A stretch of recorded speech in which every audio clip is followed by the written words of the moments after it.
बिस्मिल्लाहिर्रहमानिर्रहीम, अस्सलाम वालेकुम।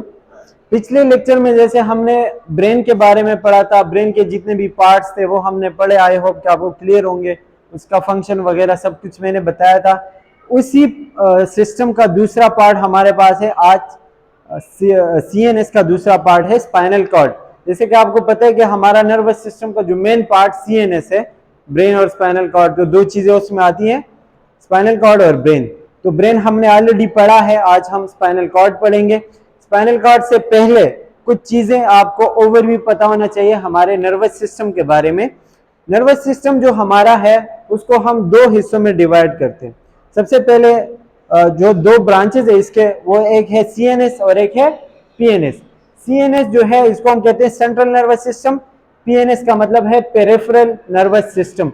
सीएनएस में आपका ब्रेन और स्पाइनल कॉर्ड बता दिया है। पीएनएस में आपके ब्रेन और स्पाइनल कॉर्ड के अलावा आपके बॉडी में जितना भी आपका नर्वस सिस्टम है, आपके हाथ पांव में, आपके इंटरनल बॉडी के अंदर, वो आपके पीएनएस में आता है। जहां से इंफॉर्मेशन जाता है और वापस आता है, वो सारी चीजें आपके पीएनएस में आती हैं। लेकिन इसमें आपके स्पाइनल कॉर्ड और ब्रेन इन्वॉल्व नहीं है। अच्छा, सीएनएस आगे जाके किसी पार्ट्स में डिवाइड नहीं होता, लेकिन पीएनएस आगे जाके डिवाइड होता है। इसके मजीद दो ब्रांचेस है, एक है सोमेटिक और एक है ऑटोनॉमिक। सोमेटिक का मतलब होगा कि जो चीज आपके कंट्रोल में है, वॉलंटरी कंट्रोल जिसको हम कहते हैं, वॉलंटरी चीजें, जैसे आपके हाथ पांव, आपके फेशियल एक्सप्रेशन, या आपके बॉडी के जितनी भी चीजें जो कि आपके कंट्रोल में है, मतलब जिनको आप जैसा चाहते हैं वैसे ही मूव करते हैं, या जिस तरह आप चाहते हैं वो वैसे ही काम करते हैं, वो आपके आते हैं सोमेटिक नर्वस सिस्टम में। दूसरा है ऑटोनॉमिक नर्वस सिस्टम, जो कि इनवॉलंटरी है, जो कि ऑटोमेटिकली चीजें होती रहती हैं। आपके इंटरनल मसल्स, आपका कार्डियक जो साइकिल होता है, आपका ब्रीदिंग रेट, ये सारी चीजें आपकी इनवॉलंटरी है, जो कि खुद होती रहती है, आपके नर्वस सिस्टम के साथ कनेक्ट है। इसको हम ऑटोनॉमिक नर्वस सिस्टम कहते हैं। फिर यही दो चीजें मजीद आके जाके दो हिस्सों में डिवाइड होती हैं, मतलब सोमेटिक भी आगे मजीद दो ब्रांचेस में डिवाइड होता है और ऑटोनॉमिक भी दो ब्रांचेस में डिवाइड होता है। सोमेटिक जो है उसके दो ब्रांचेस है, सेंसरी और मोटर। सोमेटिक का मतलब क्या था, वॉलंटरी। तो सेंसरी में वो चीजें आएंगी जो हम फील करते हैं, जो स्टिमुलस आता है हमारे रिसेप्टर पे फील होता है, तो वो सेंसरी सिस्टम है कि वो सेंस होगा तो वो जाके आगे फील होगा हमें, तो सेंसरी वो है। मोटर जो कि उसी स्टिमुलस को वापस रिस्पांस देने के लिए जो न्यूरॉन्स आते हैं और जो उसको जवाब देते हैं, तो वो हमारे पास मोटर है। तो सेंसरी और मोटर, ये मैंने पहले भी आपको बता दिया है, आपको पता होगा। सेंसरी सेंस करेगा, मोटर उसी सेंसेशन के लिए वापस रिस्पांस लेके आएगा। इसी तरह जो दूसरा ब्रांचेस है ऑटोनॉमिक, ऑटोनॉमिक भी आगे जाके दो हिस्सों में डिवाइड होता है, एक है सिंपैथेटिक, एक है पैरासिम्पैथेटिक। सिंपैथेटिक को हम कहते हैं इमरजेंसी सिचुएशन, या फिर हम इसको कहते हैं फ्राइट, फ्लाइट एंड फाइट। ठीक है, आप इसको इमरजेंसी भी कह सकते हो। इमरजेंसी सिचुएशन में होगा ये, मतलब जब आप डर रहे होते हो, किसी जगह पे आप है, आपको डर लग रहा है, या आप किसी ऐसी सिचुएशन में हो, आप किसी से लड़ रहे हो, कोई झगड़ा वगैरह हो रहा है, तो आपका ब्लड प्रेशर हाई होता है, आपका जो चेहरा है वो रेड हो जाता है, बिल्कुल आपकी बॉडी गर्म हो जाती है। ये कौन सा सिचुएशन होता है, सिंपैथेटिक, कि इस दौरान आपकी बॉडी मतलब गर्म हो जाती है। ठीक है, और ये हमारे कंट्रोल में नहीं है, ये चीजें खुद ब खुद होती रहती हैं, इसको हम कहते हैं सिंपैथेटिक। दूसरा हमारे पास है पैरासिम्पैथेटिक, जो कि ये भी इनवॉलंटरी है, और ये उसी जो चीज गर्म हुआ हुआ है, आपका ब्लड प्रेशर हाई है, आपका जो है चेहरा रेड हुआ हुआ है, आपकी बॉडी गर्म है, तो वो उसी चीज को कम करने की कोशिश करेगा, कंट्रोल करने की कोशिश करेगा। तो सिंपैथेटिक और पैरासिम्पैथेटिक एक दूसरे के ऑपोजिट चलते हैं। पैरासिम्पैथेटिक उस चीज को कम करेगा, सिंपैथेटिक अगर कोई चीज इंक्रीज हुई है, मतलब इंक्रीज होना सिंपैथेटिक है, उसको डिक्रीज करना पैरासिम्पैथेटिक है। इन दोनों में यही फर्क है, और ये दोनों एक दूसरे के साथ मिलके काम करते हैं। अगर ये वाला सिचुएशन नहीं है तो जाहिर है ये वाला भी नहीं होगा, ये वाला होगा तो ये काम करेगा। ठीक है, तो ये इसका आपके नर्वस सिस्टम का थोड़ा सा ओवरव्यू। अब आते हैं हम अपने मेन टॉपिक पे, स्पाइनल कॉर्ड पे। स्पाइनल कॉर्ड जो है, लोग इसको अक्सर वर्टिब्रल कॉलम के साथ कंफ्यूज करते हैं कि ये एक ही चीज है। स्पाइनल कॉर्ड और वर्टिब्रल कॉलम एक चीज नहीं है, इसमें डिफरेंस है। एनीवन, काशिफ? स्पाइनल कॉर्ड में हमारे पास ब्रेन से जो नर्व हम्म, हाँ गुड। स्पाइनल कॉर्ड जैसे कि मैंने आपको ब्रेन में बताया था कि आपका जो ब्रेन है कहाँ पे खत्म हो रहा है, उसका लास्ट पार्ट क्या था ब्रेन का, मेडुला ऑब्लांगेटा। मैंने आपको कल बताया था कि मेडुला ऑब्लांगेटा से जो आगे जा रहा होता है वो आपका स्पाइनल कॉर्ड है। मतलब आपका स्पाइनल कॉर्ड यहाँ से स्टार्ट है। तो यहाँ पे वो नहीं है कि ये कोई अलग चीज है, ये आपके ब्रेन का ही एक थोड़ा सा पार्ट है, इसीलिए हम इसको सेकंड ब्रेन कहते हैं।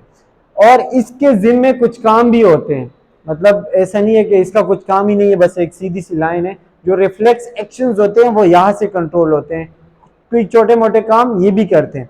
तो ये आपके ब्रेन से ही आ रहा होता है, और यहाँ पे आपके वही लेयर्स हैं मेनिंजीज जो कि ब्रेन में थे, वही फ्लूइड है जो कि ब्रेन में था, और वही चीजें और वही प्रोटेक्शन यहाँ पे भी है। तो मतलब ये आपके ब्रेन का ही एक किस्म का हिस्सा है, इसीलिए तो हम इसको सीएनएस में काउंट करते हैं कि ब्रेन और स्पाइनल कॉर्ड एक जैसे होते हैं, तकरीबन एक जैसे काम करते हैं, तो इसीलिए हम इसको सीएनएस में काउंट करते हैं। अच्छा, आपका जो स्पाइनल कॉर्ड है ये आपके मेडुला ऑब्लांगेटा से स्टार्ट होता है और नीचे जाके सेक्रम और कॉक्सी पे खत्म होता है। टोटल इसके अंदर 33 वर्टेब्राज है, लेकिन जो इसके अंदर स्पाइनल कॉर्ड जा रहा होता है वो 26 तक जा रहा होता है, जो लंबर तक है वहां जा रहा होता है। अच्छा, स्पाइनल कॉर्ड और वर्टेब्रा में फर्क क्या है कि स्पाइनल कॉर्ड जो ब्रेन से एक केबल जा रहा होता है, न्यूरोनल केबल, यहाँ पे आपको मैंने लिखा है it is a neuronal cable. ये न्यूरॉन का एक केबल है जो कि ब्रेन से जा रहा होता है नीचे की तरफ। लेकिन वर्टिब्रल कॉलम इसके इर्द गिर्द जो वर्टिब्राज होते हैं, जो बोनी स्ट्रक्चर्स होते हैं और इसकी हिफाजत करते हैं, इसकी प्रोटेक्शन के लिए होते हैं, तो उसको हम वर्टिब्रल कॉलम कहते हैं। जो कि इस तरीके से उन्होंने एक स्ट्रक्चर बनाया, एक कॉलम बनाया होता है इस तरीके का, 33 वर्टिब्राज जिसको हम कहते हैं। तो ये एक पूरा कॉलम बनाया होता है। तो वर्टिब्रल कॉलम और स्पाइनल कॉर्ड में फर्क है। अब ये इसकी प्रोटेक्शन करते हैं, ये जो वर्टिब्रल कॉलम है ये स्पाइनल कॉर्ड की प्रोटेक्शन करते हैं। कुछ लोग ऐसे होते हैं जिनको स्पाइनल कॉर्ड पर अगर इंजरी हो जाए, मसला हो जाए, तो उनका जस्ट वो बोन खराब हो जाता है।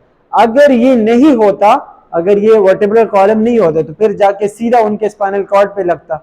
स्पाइनल कॉर्ड न्यूरोनल केबल है, अगर किसी को वर्टिब्रल पे इंजरी हो जाती है तो फिर वो रिपेयर हो जाता है, लेकिन अगर स्पाइनल कॉर्ड पे इंजरी लगे तो वो न्यूरॉन है और उसमें रिपेयर का कोई चांस नहीं है, उसमें माइटोसिस नहीं होता। तो इसीलिए आपने देखा होगा अगर किसी को अक्सर स्पाइनल कॉर्ड पे कोई बुलेट वगैरह लग जाती है तो वो फिर उनके जो बॉडी का नीचे वाला हिस्सा होता है, लोअर बॉडी होती है, वो पैरालाइज हो जाती है, वो काम नहीं करती, क्योंकि उनके न्यूरॉन्स खराब हो जाते हैं और न्यूरॉन्स इम्पेरेबल है, वो वापस रिपेयर नहीं होते। तो ये जो इसके वर्टिब्राज है ये भी ऐसे नहीं है कि मतलब इसका कोई काम ही नहीं है, इसका बहुत बड़ा काम है स्पाइनल कॉर्ड का प्रोटेक्शन करना।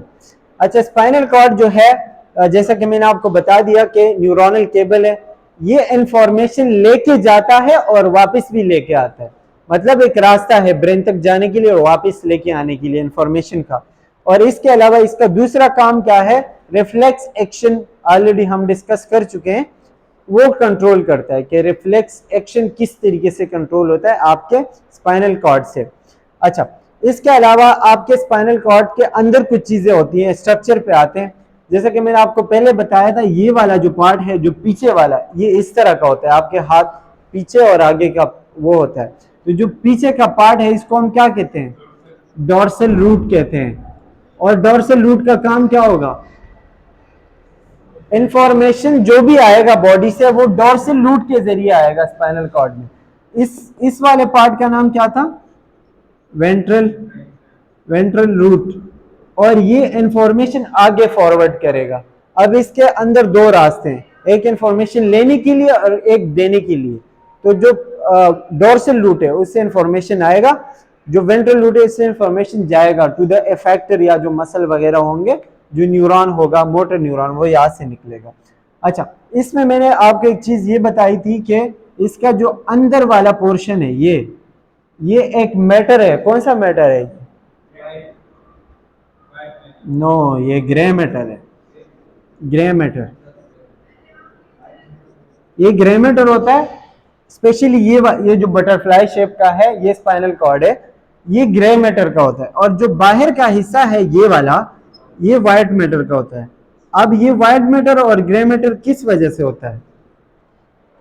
ग्रे मैटर आपके सेल बॉडीज की वजह से होते हैं, मतलब इस एरिया में सारी सेल बॉडीज जमा हुई हुई है। आप इसके साथ सेल बॉडीज भी लिख सकते हो कि यहां पे सारी सेल बॉडीज जमा है, तो इसीलिए इसका कलर ग्रे है। बाहर जो है सारे एक्सॉन जमा है, तो इसीलिए इसका कलर व्हाइट है। ब्रेन में ये कहानी उल्टी है, ब्रेन में अंदर व्हाइट मैटर होता है और बाहर ग्रे मैटर होता है। उसमें अंदर सेल बॉडीज होती हैं, बाहर एक्सॉन वगैरह होते हैं।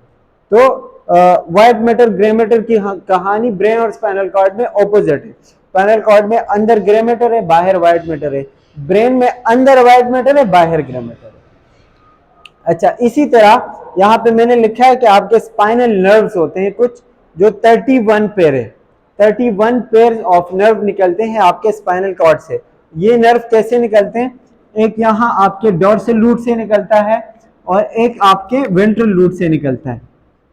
और नर्व में हमने पढ़ा था कि नर्व मोटर भी होता है और सेंसरी भी होता है, दो डुअल फंक्शनल होते हैं। तो ये जो होता है ये डुअल फंक्शनल है कि यहां से भी निकल रहे हैं, जो कि डॉर्सल रूट कौन सा है? सेंसरी है। और वेंट्रल कौन सा है? मोटर है। और ये दोनों यहां से, एक नर्व यहां से और एक यहां से, और ये आगे जाके एक नर्व बना लेता है, मतलब एक बहुत बड़ा नर्व बना लेता है। और इसी तरह इस साइड से भी ये नर्व आगे जाके एक बना, तो ये 1 पेयर है, मतलब एक ये और एक ये, एक जोड़ा है। इसी तरह 31 पेयर्स निकलते हैं आपके स्पाइनल कॉर्ड से। 31 पेयर बनते हैं आपके स्पाइनल कॉर्ड में, और आपके बॉडी के मुख्तलिफ हिस्सों में जाके अपना काम कर, आपके लंग्स में, आपके किडनीज में, आपके हाथ पांव में, ठीक है, आपके जिनाइटल्स जो सेक्स ऑर्गन्स होते हैं उसमें भी, जितने भी आपके बॉडी के सेंसेशंस है वो ये फील करते हैं और लेके आते हैं स्पाइनल कॉर्ड तक। फिर स्पाइनल कॉर्ड से जाएंगे ब्रेन तक। अगर कोई चीज ब्रेन के कंट्रोल करने का है, अगर स्पाइनल कॉर्ड के कंट्रोल करने का है तो ब्रेन को जाने की जरूरत नहीं है, वो खुद कंट्रोल करेगा। इसी तरह आपके क्रेनियल नर्व्स होते हैं। स्पाइनल कॉर्ड अलग और क्रेनियल अलग, ये अलग क्यों है? अलग अलग क्यों है? हाँ, गुड। क्रेनियल नर्व्स आपके स्पाइनल कॉर्ड के साथ उसका कोई लेना देना नहीं है, वो डायरेक्ट आपके ब्रेन के। और क्रेनियल नर्व्स जस्ट आपके फेस के साथ रिलेटेड है। आपके फेशियल एक्सप्रेशन, आपका देखना, आपका स्मेल करना, आपका बोलना, आपका खाना, फेशियल एक्सप्रेशन, सुनना, ये सारी चीजें क्या हैं? क्रेनियल नर्व से कंट्रोल है। और वो कितने हैं? 12 पेयर्स है। उसमें कुछ ऐसे हैं जो कि सेंसरी और मोटर दोनों है, कुछ जस्ट सेंसरी है कि सिर्फ फील करेंगे, जिसमें हमारा ऑप्टिक है। हम देखते हैं किसी चीज को तो हम बस देखते हैं, मतलब सेंस करते हैं। ऐसा तो नहीं है कि हम उसको आंखों से कोई रिस्पॉन्स तो नहीं दे सकते, रिस्पॉन्स तो नहीं दे सकते ना। तो मोटर, उसमें मोटर वाली एबिलिटी नहीं है, वो जस्ट सेंसरी है, उसको हम कहते हैं ऑप्टिक या ऑप्थेल्मोनर। दूसरा है जो हमारा ऑल्फैक्टरी है, स्मेल करने का, वो भी जस्ट सेंसरी है कि हम जस्ट स्मेल कर सकते हैं, नाक के जरिए हम उसको कोई रिस्पॉन्स नहीं दे सकते, तो इसीलिए वो सिर्फ सेंसरी है। तो इसमें कुछ मोटर है, कुछ सेंसरी है, कुछ डुअल है, मोटर और सेंसरी दोनों है, वो अलग चीज है। स्पाइनल कॉर्ड में आपके 31 है, क्रेनियल में आपके 12 पेयर है, और इसी तरह के आपके इससे 31 पेयर निकलते हैं जो कि पूरी बॉडी में फैलते हैं, एक्सेप्ट योर हेड, के हेड में नहीं होते। हेड से नीचे की जितनी भी बॉडी है उसमें ये सारे 31 पेयर आगे जाकर डिवाइड होते हैं, और आपके बॉडी से जितने भी इंफॉर्मेशन होते हैं वो लेके आते हैं स्पाइनल कॉर्ड तक, और फिर आगे जाके ब्रेन तक पहुंचाते हैं। And that's all about the spinal cord. इसमें कोई क्वेश्चन?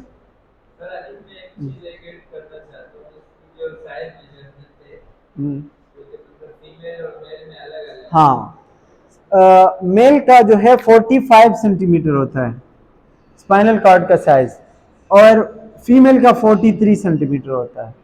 थोड़ा सा डिफरेंस है, इतना नहीं। इसको हम 18 इंच काउंट करते हैं, 18 इंच, और इसको हम 17 इंच काउंट करते हैं। हाँ, सेंटीमीटर के हिसाब से उतना ही है। That's all, thank you.